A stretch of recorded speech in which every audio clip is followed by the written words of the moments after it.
looking at me. Time is running and we're down by 3. Look inside yourself, what do you see? The pain is in your mind, no, nothing stops me. Everyone is looking at me. Heart is pounding and we're down by 3. Look inside yourself, I know what I see. Do you have the guts to do it for me? Gonna sweat, gonna work, we're gonna burn, it's gonna hurt, we're gonna fight, we're gonna score, we're gonna win, we're gonna war.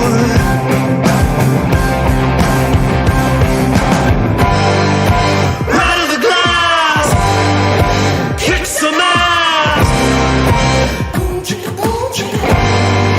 kick some ass, right of the cage, turn the page.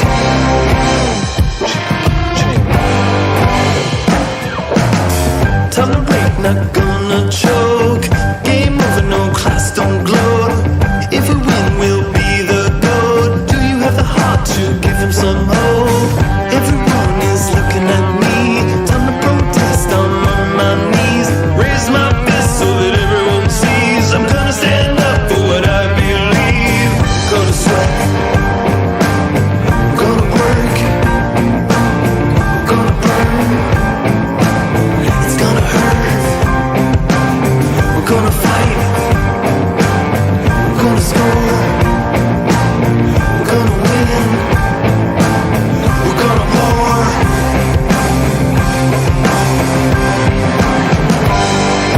Right of the glass, kick some ass,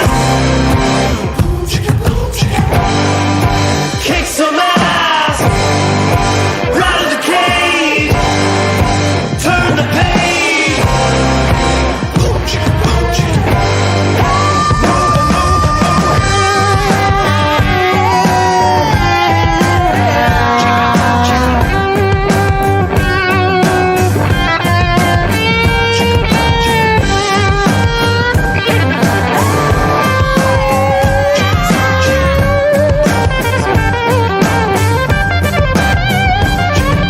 Gonna sweat, we're gonna work, we're gonna burn, it's gonna hurt, we're gonna fight, we're gonna score, we're gonna win, we are going to war.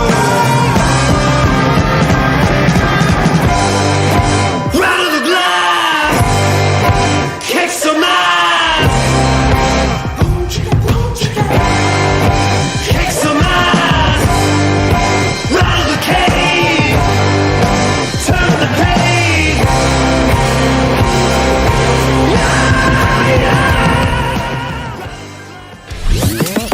Here we go. Welcome to Puck and Pigskin. Great sports fans talking hockey and football with a dash of everything else.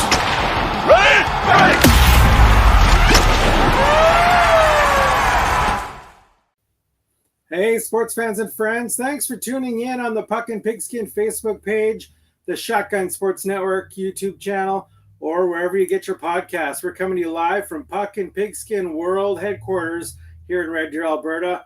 Please smash the like and subscribe buttons and hit the notification bell to be notified whenever we go live and post. And don't forget to drop your comments and questions into the chat, because viewer interaction is one of the best things about doing a fan-sided show live. We are back with a great show for you tonight.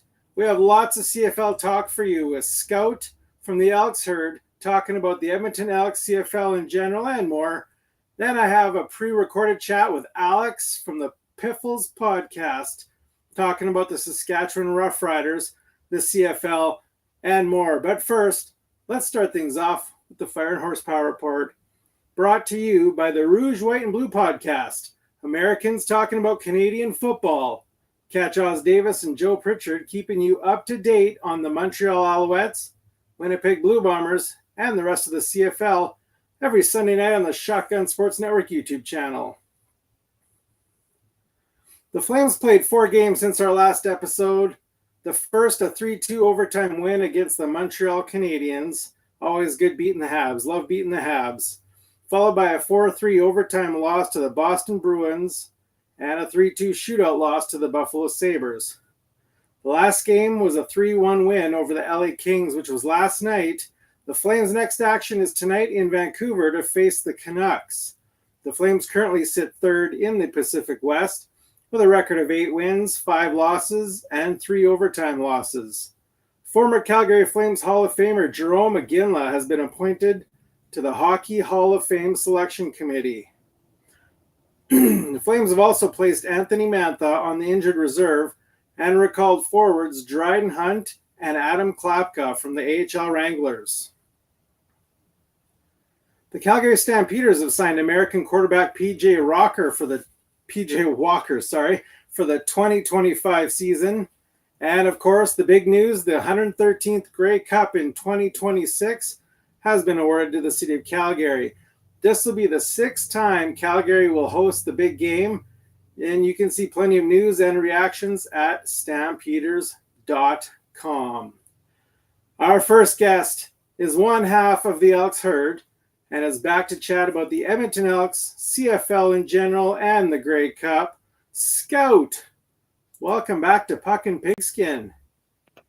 Jason, thank you so much for having me, man. It's always a great time jumping on Puck and Pigskin.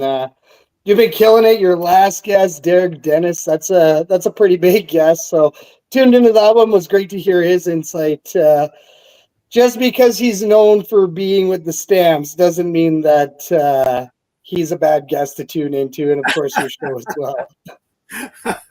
Yeah, it was a great conversation with Derek. He had some great insights on the CFL, the state of the CFL, and what he thinks needs to happen for the CFL to, turn a corner and become bigger and better with the fans. So that was a great chat.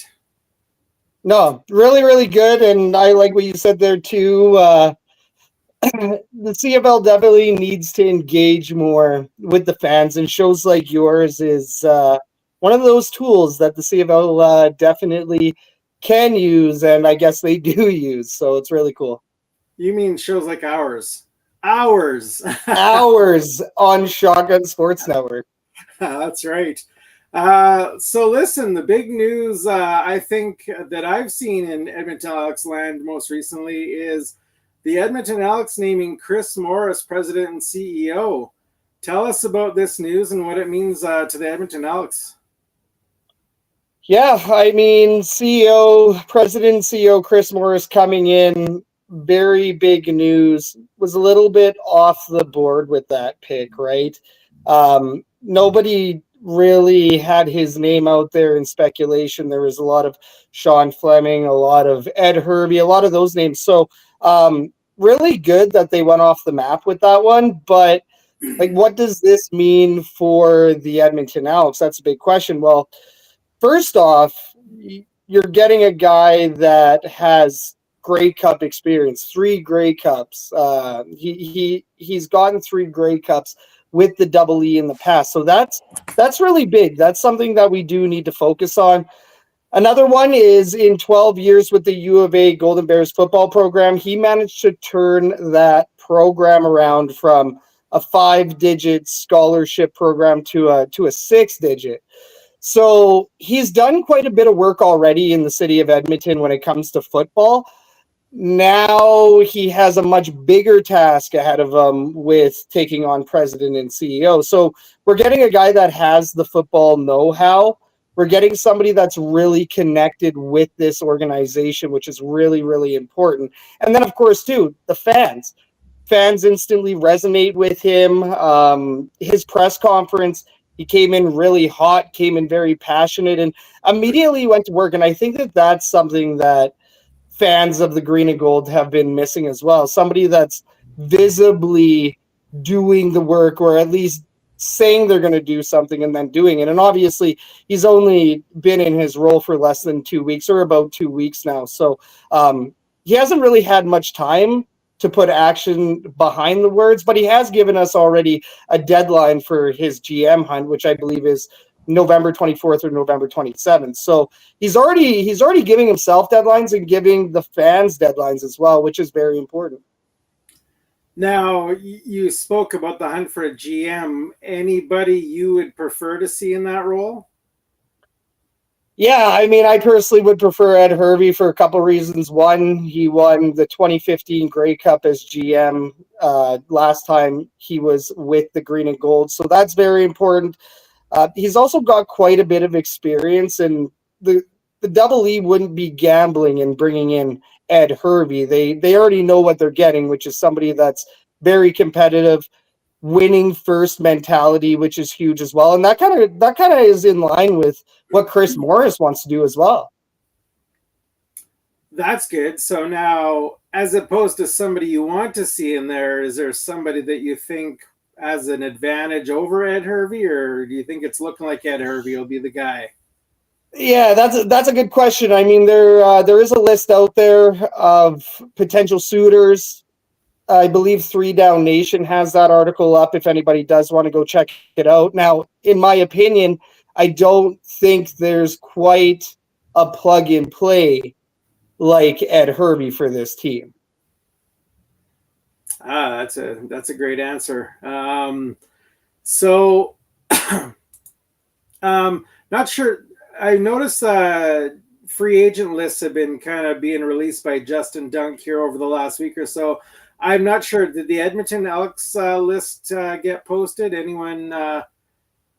Any? Yes, it did. And the Edmonton Elks have a very big list of pending free agents, unfortunately, for the incoming GM. And of course, yeah, there you go. You got it. So, yeah, it's out there. The names are such as Trey Ford, Niles Morgan. I think Lucas Purifoy's on that list. Yeah, I mean, if you go through that, there is quite a bit. Gino Lewis, who was the team's pick for MOP. So you have some pretty powerful players that you either need to re-sign or let walk due to dollar. So that part of it's going to be very, very tricky for whoever does come in at GM. Yeah. So any names on that list that you think the Elks definitely need to secure? Obviously, Gino Lewis. And what about Trey Ford? How do you see the Macbeth Trey Ford thing shaping out? Yeah, that's a tricky one. I mean, Trey Ford, he's loved by the fans. He made one of the biggest impacts at quarterback for this team over the last couple of years. I would love to see Trey Ford back. It all depends on the dollars and what other teams may offer, right? Or can the Edmonton Elks get that deal in before free agency comes? I don't think there's much clarity on it right now. I think MBT more than likely will go the way of the wind in terms of dollars and opportunity. He's a starting quarterback. He wants to be a starting quarterback, and he wants to get paid as a starting quarterback. And the Edmonton Elks did pay him fairly well this year, I believe around a $400,000 contract with incentives. Now, McLeod Bethel-Thompson also came in with more of a mentorship role to Trey Ford. So his job is complete in Edmonton to a degree. Does Edmonton want to bring him back? That'll be, once again, a question for the GM. But I do know that the fans really want to see Trey Ford back. I would go as far as to say season tickets are kind of on the line with that decision. But the flip side of it is the pending free agents aren't really keen to sign at this moment when there's no GM or there's no head coach, or if there's, lack of clarity on the football ops side of things. Yeah. What about head coach? Do you see Jarius Jackson's coming back in that role, or do you think the Elks will go in a different direction? Yeah, that's a really good question as well. Personally, I think Jarius Jackson did enough to at least be in the conversation for it. The flip side is that when a GM comes in, they usually pick their own staff, they pick their own coaches, they pick their people.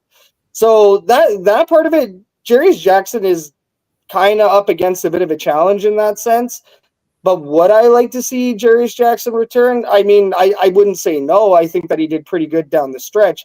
But if there's a more qualified head coach out there, they may be more inclined to go that direction. I mean, people have been mentioning Jason Moss, but Jason Moss has a pretty good deal over in Montreal. So, and even then, I think he's actually extended past this year. So there are candidates out there, and there may be people that also want to get that step up, like Jarius Jackson. I do think Jarius Jackson did really well this season, though, given the circumstance.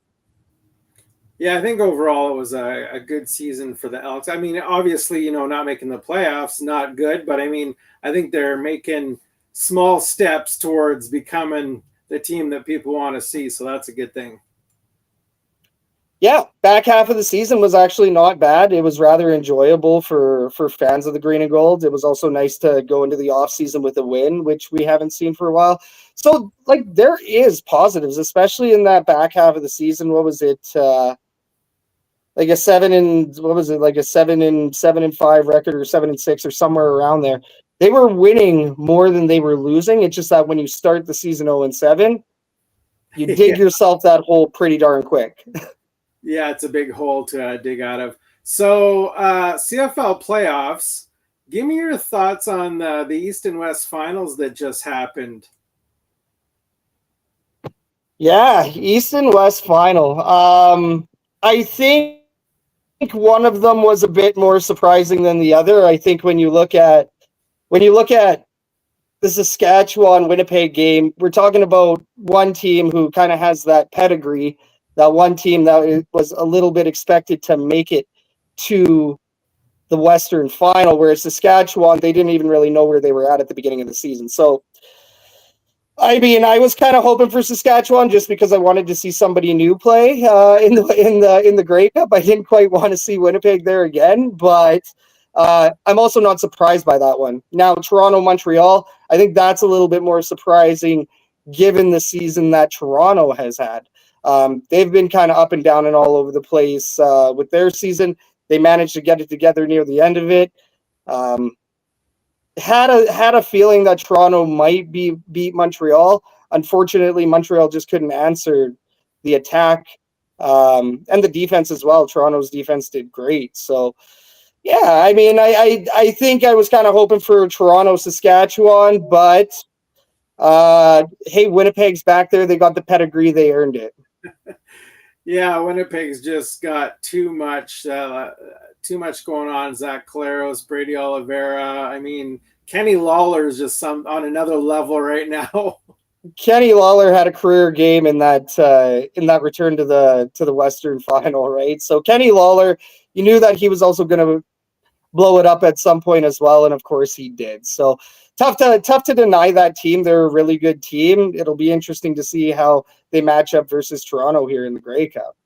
Yeah, I was telling people I'm not cheering for the Riders because I can't cheer for the Riders. So I was cheering for Trevor Harris. Love it.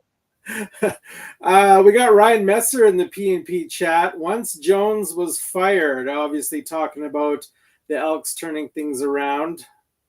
Yes. Thanks, Ryan, for the comment. So yeah, the Chris Jones firing really was something, wasn't it? I mean, even to the point where the Edmonton Elks ended up using Chris Jones in their final season-ending graphic, which was rather hilarious in my opinion.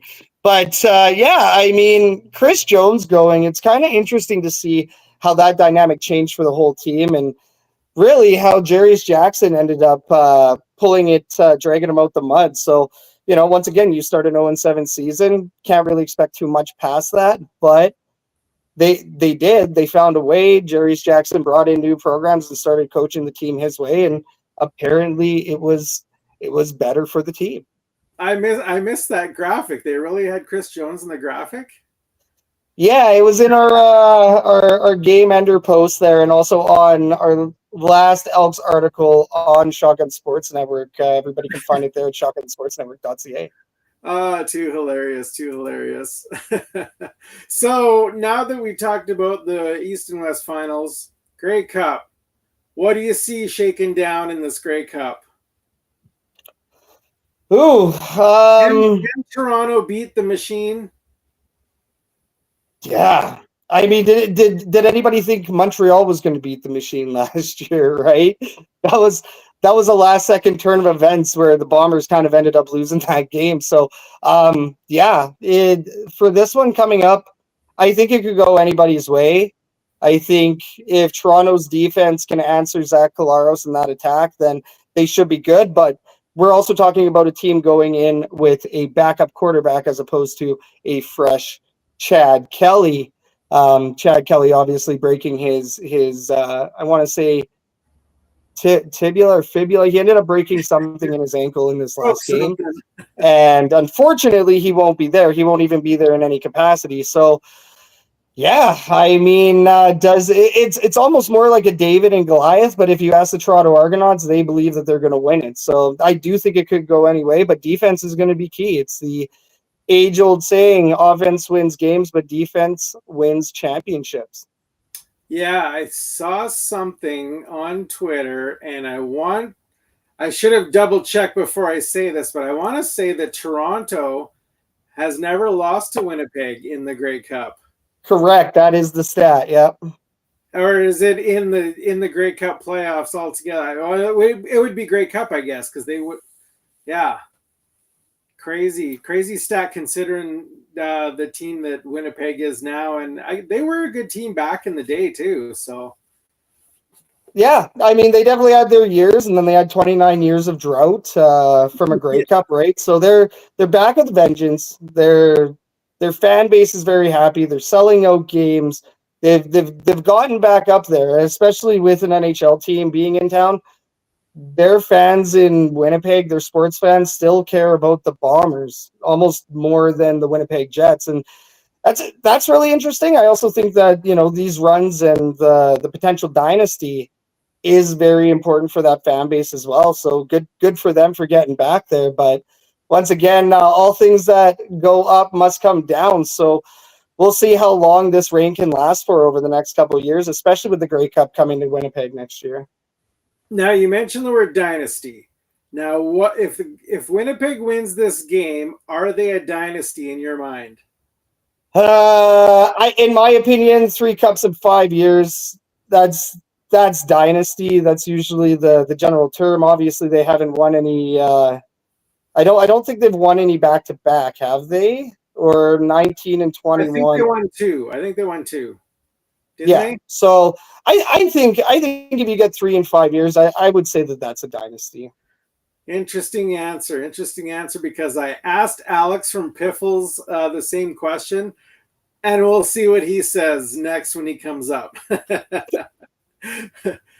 So MOP. Who's taking home the MOP? Ooh, and we're down between Brady Oliveira and Bo Levi? Yeah. Yeah, I think given this, well, even then, Brady Oliveira didn't have a lights out year. I would say, if anything, it would be Bo Levi that deserves it more, just because of the adversity he faced, but still putting up the numbers. Whereas Brady Oliveira, he had a bit of an off season this year.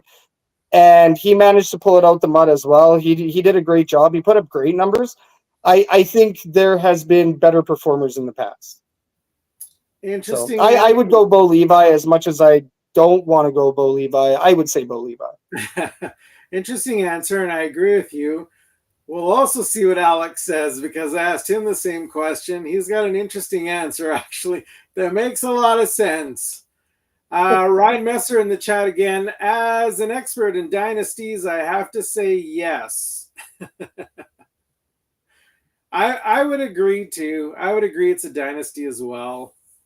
Although I always thought dynasty meant 4 wins, but if I don't know if there's an actual definition of a dynasty, but I think it's gauged within 5 years. I think that's the best way to gauge it, is whatever you can do within 5 years, that determines how great your reign has been, right? So of course, obviously, that can go longer than 5 years, but 3 cups in 5 years, in my opinion, is kind of like the baseline for it. Yeah. So I'll be on your show tomorrow night. Spoiler alert. Break down what sports fans and friends can expect to see tomorrow night on the Elks Call. Well, they're going to see some Jason Basic at co-host, which is very exciting. We also have Clay from Argos Fancast joining us. So it's going to be a very exciting episode. We're going to break down, kind of like you just did here. We're going to talk about these past final games, so the Western and Eastern finals. And then we're going to dig into this next upcoming Grey Cup, which is huge. Going to be very, very important. Also going to talk about a little bit about what's happening around BC Place, because I feel like we haven't been talking about it enough, but there's so many festival events and there's so many things that CFL fans can do at the Grey Cup. It's not just about watching the championship game. So, yeah, we're going to talk about what we're doing. I'm going to be heading out with Catherine, my other half over there at the Elks Herd, or at least a major part of the Elks Herd. And her and I are going to be going to Grey Cup. So we're going to have a sweet Grey Cup episode after. But as far as tomorrow, going to get the hype going, going to get excited, going to talk hypotheticals, talk a little bit of free agency as well, because that's very, very important. Yeah, I mean, we're going to talk all things Grey Cup, maybe talk some Grey Cup memories. What was your favorite? Things like that. So, and of course, the herd chat is always bumping. So we'll make sure we get a lot of fan comments, questions, and insights into the herd chat tomorrow. So it's going to be a very, very exciting episode, Jason. Yeah, so tell people when and where they can find that tomorrow. 8:30 p.m. If you're on Facebook, go check out the Elks Herd on Facebook to watch it live, or better yet, head on over to YouTube, Shotgun Sports Network, 8:30 p.m. Mountain, and we will see everybody on the Elks Call. Yeah, and I'll see you tomorrow night as well on the Elks Call. I'm looking forward to co-hosting with you, man. Yeah, it's going to be really exciting. Really, really cool. Your first time co-hosting, which is really sweet. And I think, honestly, you might be the first guest co-host ever. So very, very exciting. I hope everybody swings by. And, I mean, if you're not there for the show, at least show up to see an Elks fan and a Stamps fan hosting an episode of the Elks Call together. Absolutely. I can never replace Kathy, but I'll do my best. Hey, you can't replace anybody, but you can sure make it your own. So really excited for it, Jason. All right. Thanks a lot for hopping on here, Scout. We'll see you tomorrow night. Thanks a lot. See you tomorrow. Have a good night. All right. Oh, sorry. Sports fans and friends on YouTube, don't forget to like and subscribe and hit the notification bell to be notified when we go live or post. And like and follow at Puck and Pigskin on X, Twitter, Facebook, Instagram, TikTok, and now Blue Sky. That's right. Puck and Pigskin is now on Blue Sky. If you haven't heard of Blue Sky, it's like Twitter X, except more like Twitter than X. So go check it out. Find us there. And yeah, interact with us there as well.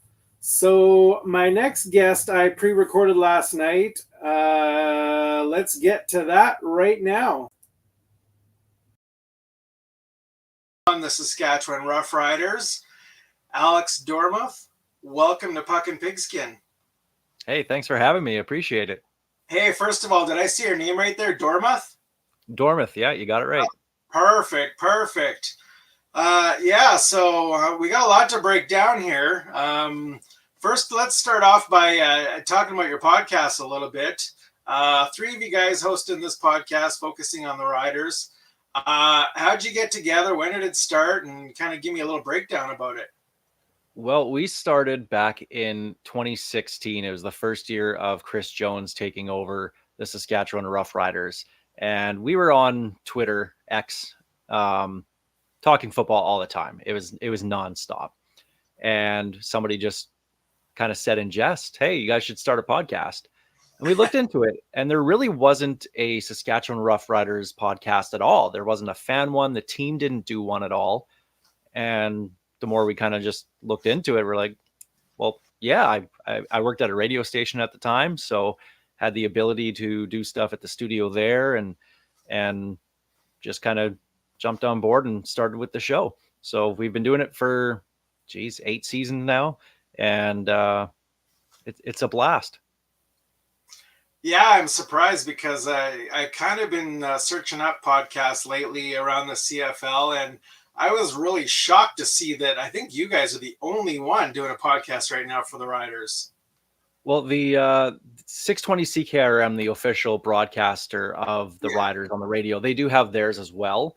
But as in terms of like fans doing one, I think there might be like one or two really small ones that are going on right now. But not to toot any horns by any means, but we are the biggest one and the longest serving one as well too. So, but anytime we get the chance to talk football is a good time. So the more CFL love that can get spread out in the world is a good thing. That's right. That's right. There's not a lot of people talking CFL, and it's nice to see more popping up every day. So I'm trying to get this one going, focusing on the Stampeders. No offense. Well, with the season they had right now, I mean, I'll just take that as I'm a Rider fan, right? We've been waiting 20 years for that season for the Stamps to happen. But I don't like seeing, the fans leave in droves and be that frustrated. That's not good for any team.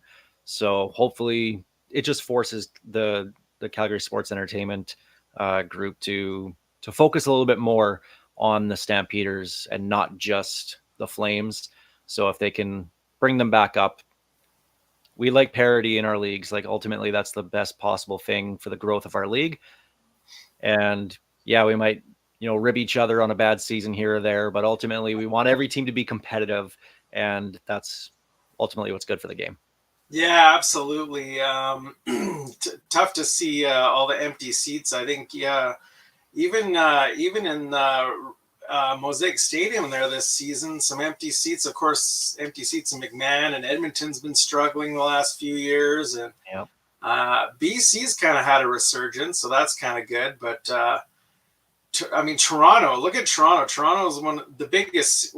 I think it might be the biggest city in the CFL, I believe. I'm not sure, other than Vancouver. I'm not sure which one, but they're struggling as well. And I mean, it's tough to see a market that big can't fill a stadium.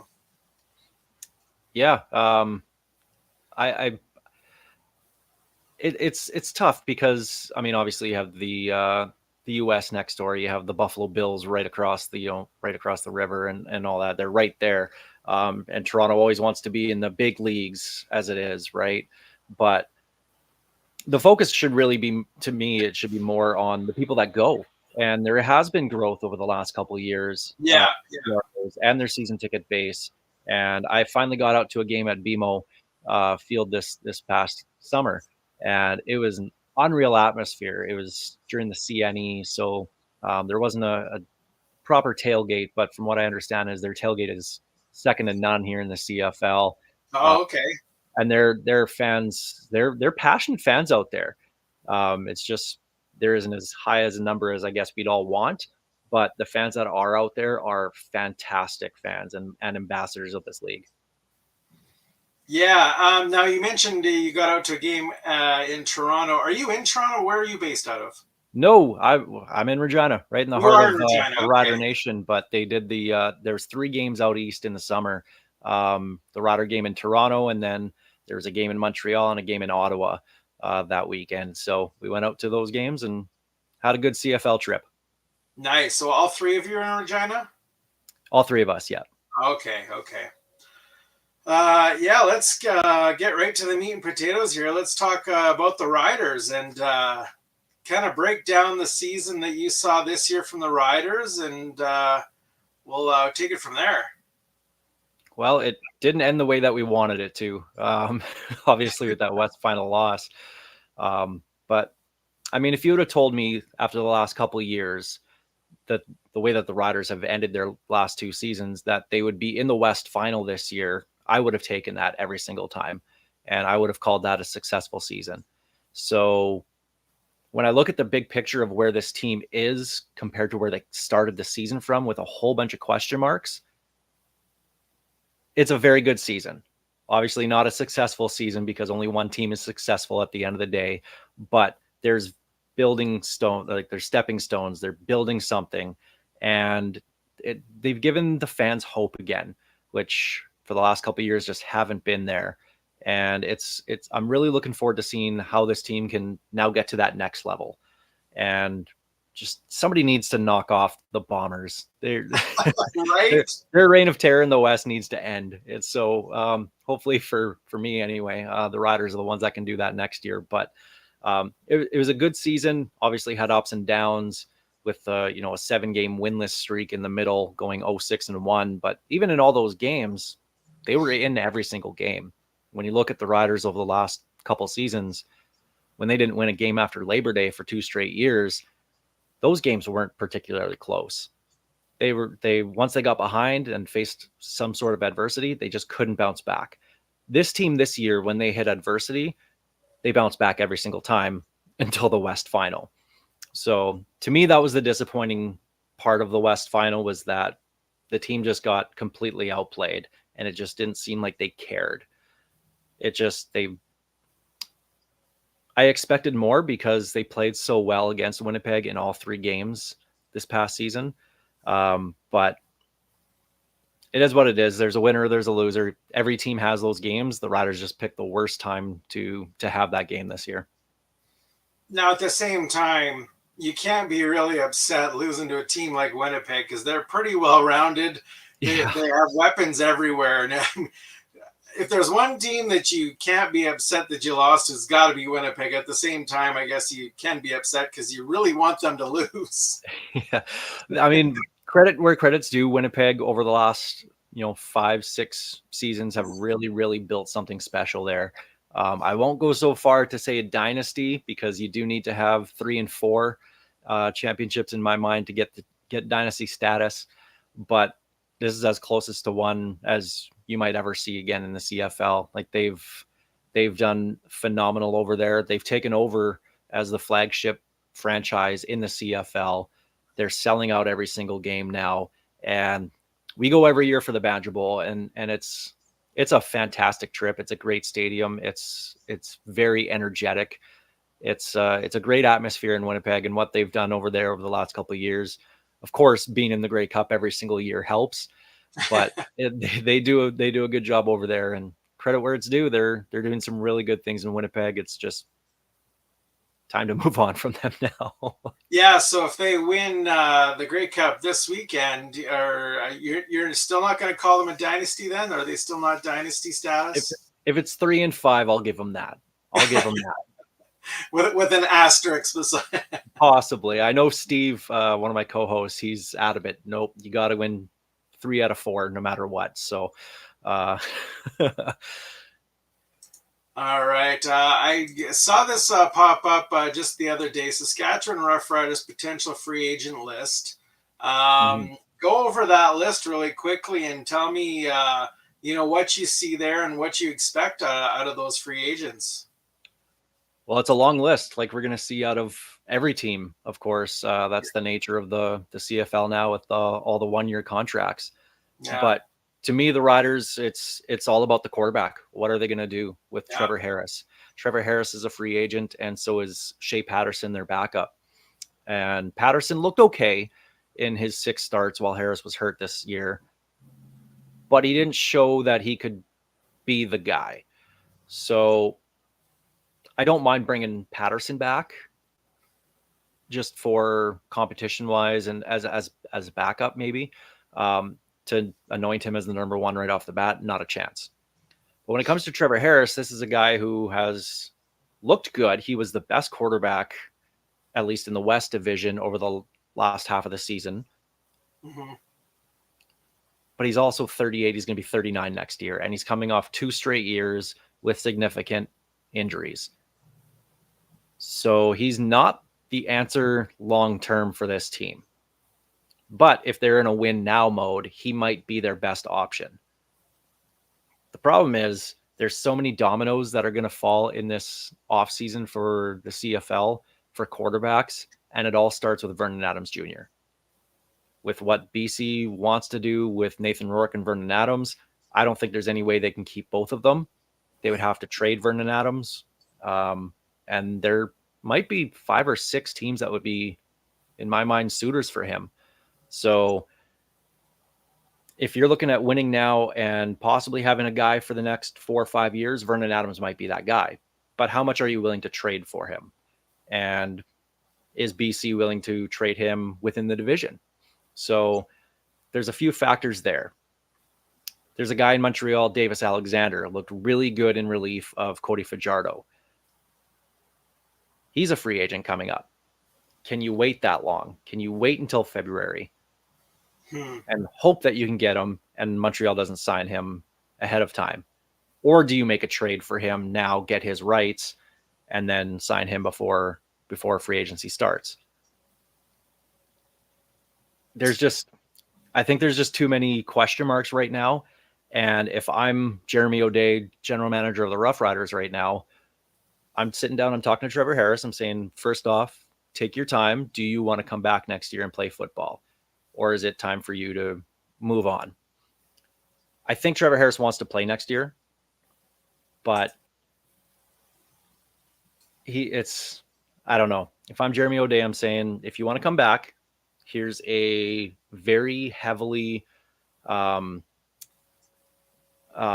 weighted contract for incentives. You got to play minimum 12 games. You got to hit these stats and everything to really make he made $500K this year, I think it was. To get close to that, you got to hit all these, stat lines.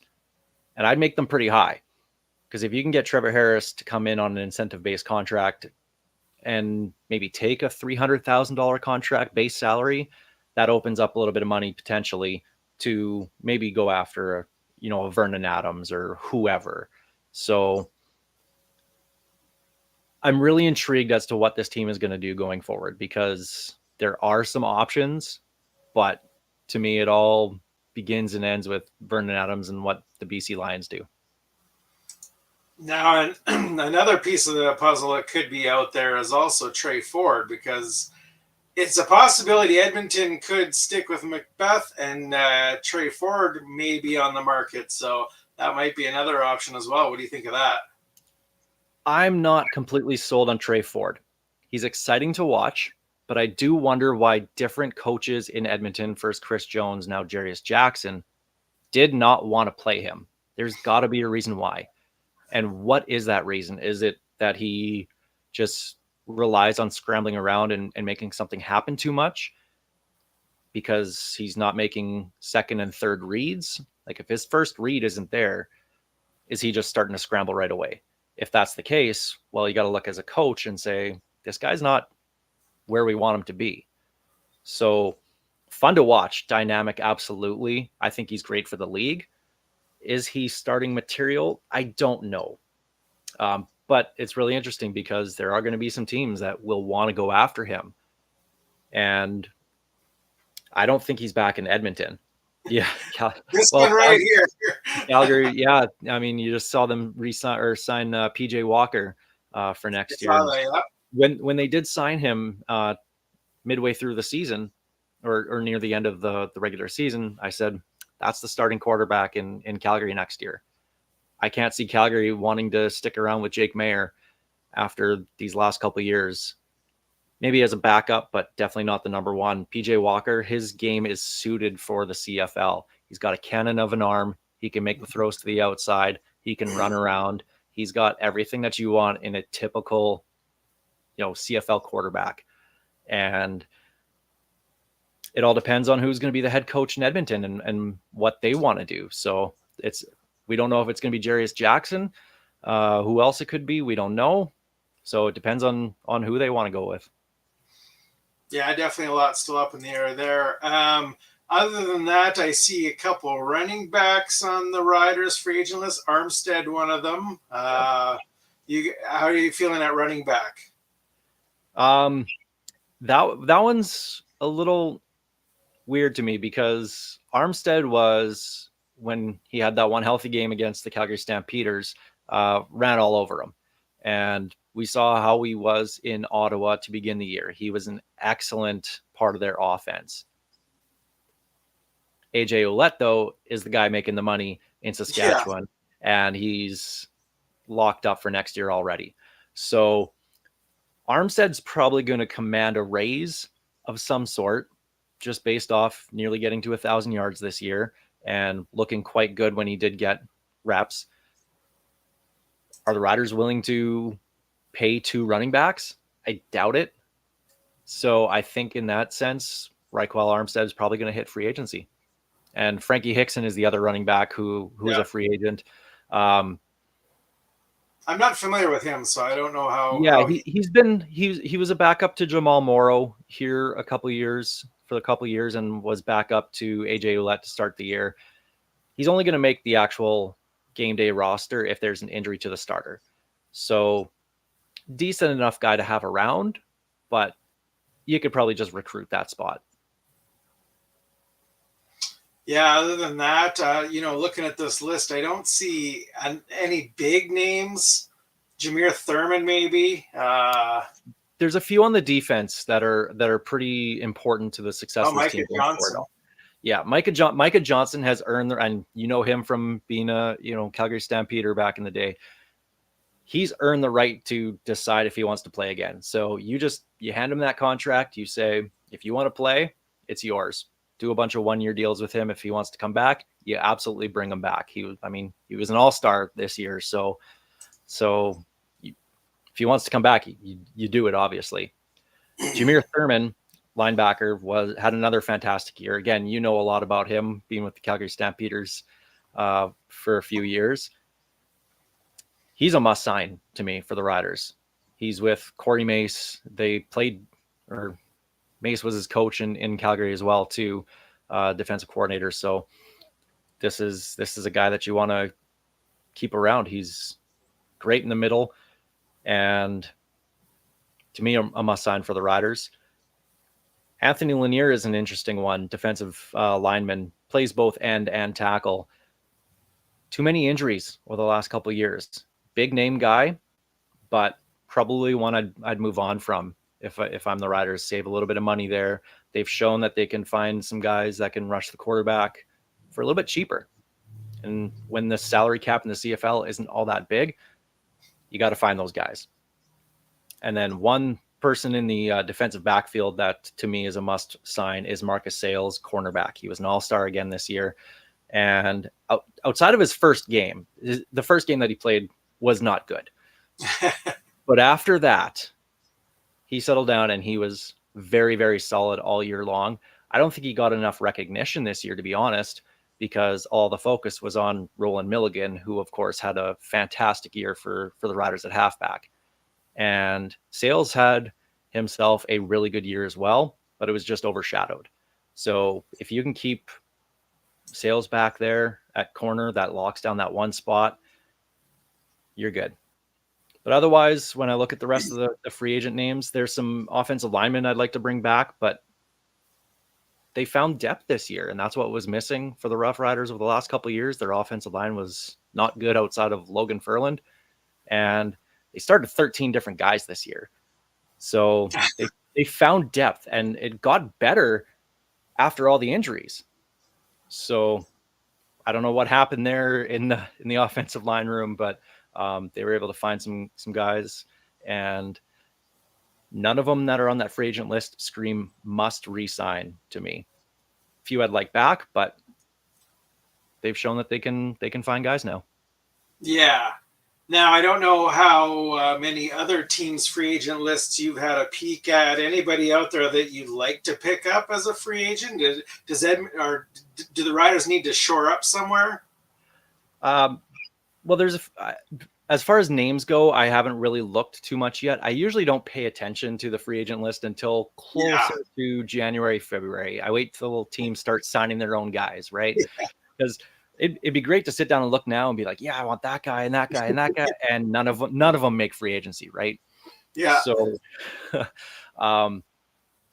but in terms of like positions where the Riders need to shore up, I think they need more help just on the defense. They need another cornerback. Amari Henderson, you saw in the West Final, got burnt multiple times by Kenny Lawler, and he was not that good when he played this year. So they need to upgrade there. I think they need to upgrade at safety as well. Nelson Lacombo has the right passport as a Canadian, but he's a cornerback by trade. And when he played cornerback early in the season, played pretty well. But once they moved him to safety, it just didn't go well. So I think they need a playmaker at safety, whether it's a Canadian, whether you flip the ratio and go with an American there. Doesn't matter to me, but get a playmaker there. And then a defensive end. Their big defensive end signing for 2024 was Malik Carney. Of course, he was injured for a good portion of the year.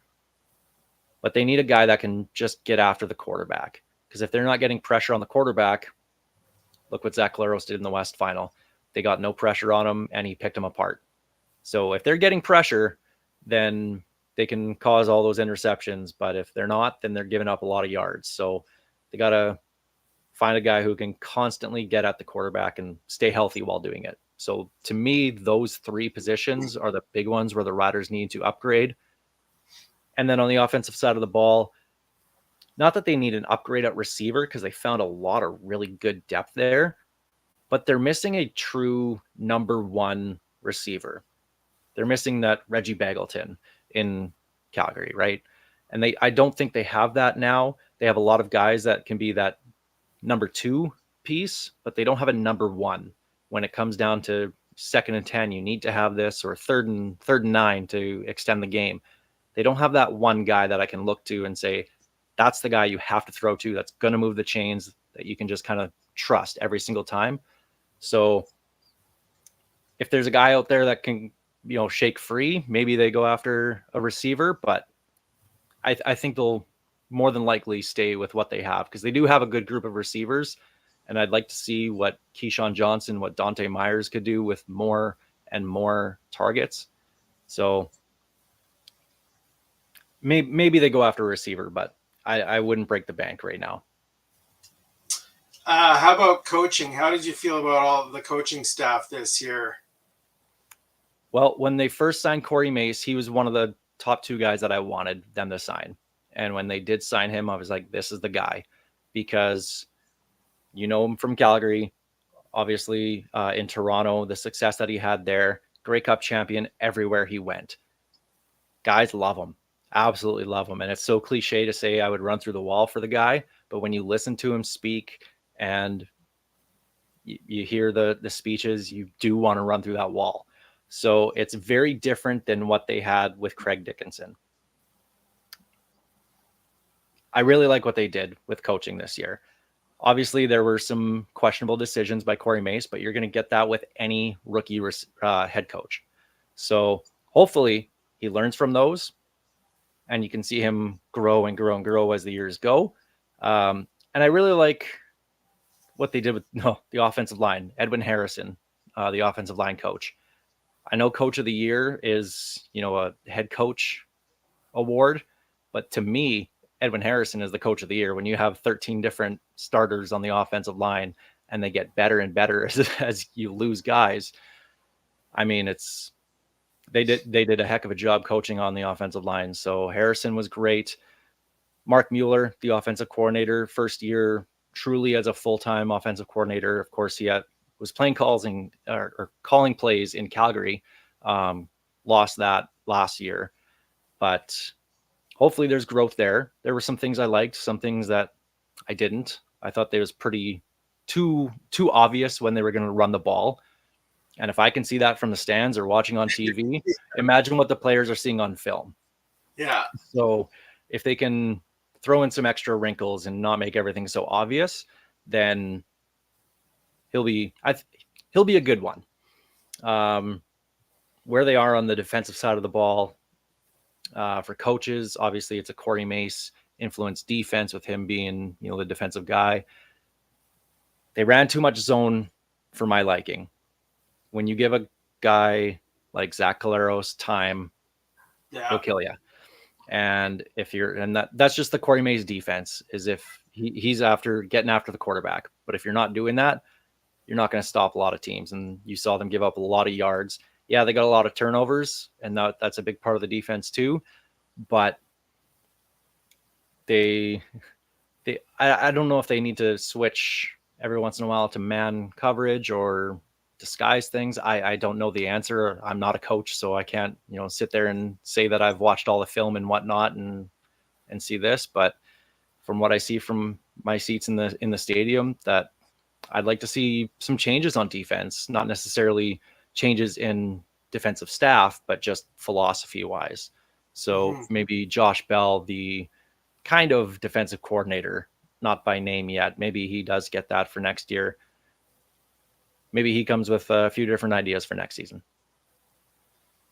Yeah, well, to be fair, I don't think a lot of guys can cover Kenny Lawler.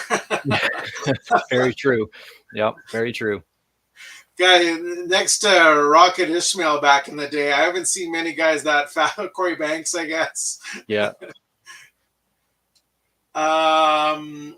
Let's talk Grey Cup, of course, this weekend. Who are you picking? Well, I have to pick Toronto because I will not pick Winnipeg. I will not pick Winnipeg. No. It's if Chad Kelly was playing, then it would be not a no-brainer in my mind, but I would be very confident in saying Toronto. But with Nick Arbuckle getting the start here with Chad Kelly's injury, it's hard not to pick Winnipeg when you look at where these teams are at. And Toronto's playing some really good ball right now. They're probably playing the best ball out of any team in the CFL as the season ended. But a lot of that was with Chad Kelly. So I think both defenses are going to play very, very well. It's just if Brady Oliveira gets going against the Toronto defense, then that's the difference to me. Yeah, well, you talk about Chad Kelly. I actually haven't seen any updates on his status. What exactly was the injury? Have you seen anything yet? It was a broken bone. It is broken. Okay. Yeah. So they said it was going to be a 6 to 9 month recovery. Man, so you're looking at the beginning of possibly the first beginning of training camp, hopefully at best case scenario for him. Yeah. So I gotta actually I'll go back to the West Final. Of course, as much as I hate to see Winnipeg win, I couldn't cheer for the Riders, so I was cheering for Trevor Harris. Okay, yeah. I like Trevor Harris. I want to see him do well. Who you got for MOP? Well, we did a big campaign online. Obviously, we thought it should have been Roland Milligan after the season that he had. Of course. I saw that. Yeah. So we were actually able to raise a bunch of money for CFL Fans Fight Cancer through that. So that's awesome. That's what it was all about. But between Bo Levi Mitchell and Brady Oliveira, to me, it's got to be Brady Oliveira. I don't think you can be the best player in the CFL and not make the playoffs, not in a 9-team league. And as good as Bo Levi Mitchell was this year, the first half of the year, a lot of that was playing catch up. They were down by so much. And I know that's not his fault because he doesn't play defense, but a lot of it is garbage time numbers. And when you look at who had the biggest impact on their team's success, well, Brady Oliveira was that guy. That's an interesting point. I never thought of it from that point before, getting the garbage yards and that totally makes sense. I mean, Bo had a good year. I'm not going to sit here and say that he was bad by any means and doesn't deserve the recognition, but I personally feel that you can't be the most outstanding player and not make the playoffs. I guess I talked to Derek Dennis last week, and Derek Dennis says, what was it? He said, it's not the award for the most outstanding player on the best team. Yes, that's true. Derek Dennis is fantastic. I love Derek Dennis. I watched your interview with him. He's great. He was here in Riderville. We've had him on our show a couple times. The Bone Crusher is a guy that we miss up here in the CFL. Yeah, for sure. He's great. I don't know. That's all I got for you, man. Good Rider talk. It was a good season for you guys, not so much for us. And we'll all regroup next season and hopefully be better. We'll see what free agency brings here. And Yeah, we're all in next year country now, even though there's still, the championship game to play. We're all everyone who's not there is already looking forward to next year. And it's coming back to Calgary in 2026. So Yes. hopefully they make some upgrades to McMahon, because well, now that you bring that up, is McMahon Stadium has really good sight lines. yeah. But to me, the issue with having the game there is just there's not enough seats with backs. There's too many metal benches. Yeah. And I get that's what you're going to get in the end zones, and that's fine. But there's really good seats, middle of the field, up in the uppers that are just benches. And to me, those should have backs on them. So if they can get those in there, even if you have to cut down the seating a little bit to be able to do that, the total capacity, then that's fine to me. Just get people sitting there and comfortable and enjoying it. McMahon's a lot of fun to go to. It reminds me obviously of Old Taylor Field here in Saskatchewan. Yeah. It was, the place that I grew up loving football and me too. And same thing with McMahon. And yeah, there's the nostalgia. And yes, I would like to see McMahon upgraded. Hopefully they can do it, because the festivities in Calgary for Grey Cups are excellent. 2009 until the very last seconds of that game were fantastic. It was a great week of partying. You got the convention center that can host everything. You have tons of hotels. There's lots of places to go out and get food and drink. It's a really good host city.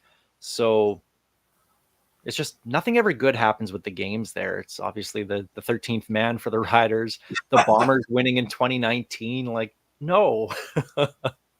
Hey, I like, at least you guys turned the 13th man thing around and made it into something on the positive side. Yeah, they turned it into the whole marketing campaign, and they retired the number 13 and gave it to the fans. And yeah, they did a good job with that. But still to this day, I'll never forget the ending of that game. I was there, and yeah, I'll never forget those last couple seconds.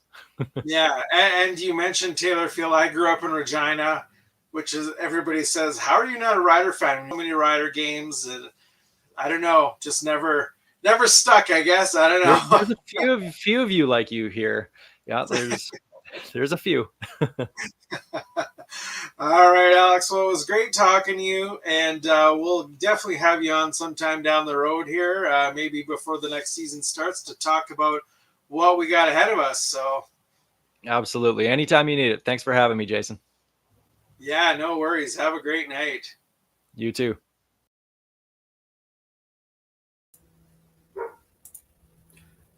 All right, sports fans and friends, on the Shotgun Sports Network YouTube channel or the Puck and Pigskin Facebook page, don't forget to like, subscribe, and hit the notification bell to be notified when we go live or post.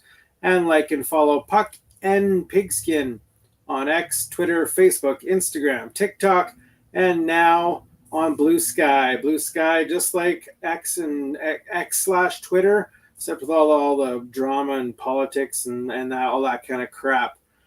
Well, that does it for me here at Puck and Pigskin World Headquarters. Go check out all the great shows on the Shotgun Sports Network, including the Elks Call with my friends Catherine and Scout, a.k.a. the Elks Herd. They go live every Wednesday at 8:30 Mountain Time. I have Pacific Time written in here for some reason, and I always want to say it. They go live every Wednesday at 8:30 Mountain Time on the Shotgun Sports Network YouTube channel. I'll be co-hosting with Scout tomorrow from Puck and Pigskin World Headquarters here in Red Deer, Alberta. Have a great night, folks.